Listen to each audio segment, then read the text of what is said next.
and this is Be in the Know, brought to you by OWI and Tail. And I have another amazing woman in identity with me, Heather Vescent. Welcome. Hi, Bianca. Thanks. It's great to be here. It's so exciting. You've been in the industry for forever, and you've known so many things. And now you're investing and betting pretty big on this new wave coming. Tell us about what SSI stands for. What are you excited about? Educate us. Give us a little intake. Like, there's so many things popping up in identity that I can't even keep track. Yeah, so I am currently minorly obsessed with this new technology called self-sovereign identity, or SSI. It's also known as decentralized identity. And what's so interesting to me about this is that it is a set of technologies that uses standards to interoperate, which means that there's kind of like a few different chunks of things. There's like wallets and issuers and the blockchain or distributed ledger, and you've got all these kind of parts of the technology puzzle coming together, and they all use standards. But by using the standards, it means that what people are building and what companies are building on top of it will be interoperable.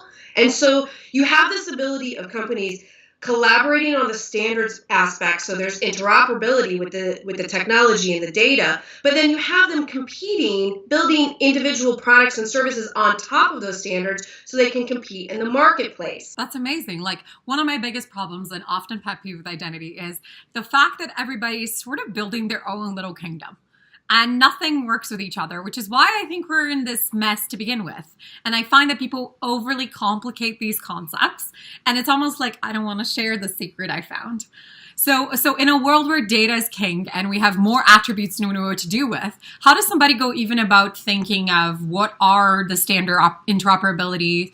Are they particular to blockchain, or are they just about the attribute? Tell us a little bit about that. If you think about why companies are in business, they are building a product or a service that they can have a revenue stream off of. Digital identity is a challenging technology because it's kind of like a base layer.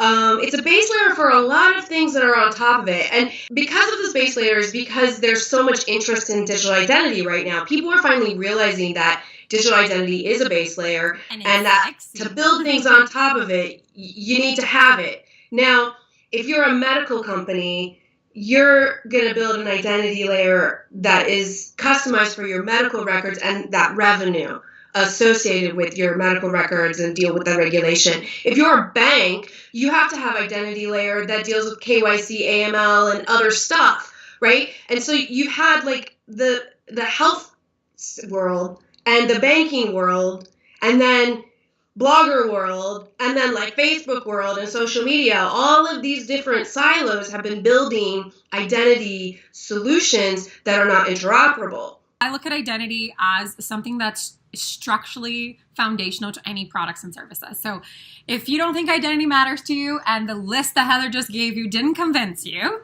then come question the both of us during OWI between March 24th and 27th in Vegas, brought to you by OWI. If you haven't registered, do it. Her session is on Sunday. Don't miss it. And Heather, as always, a pleasure. Stay in the know.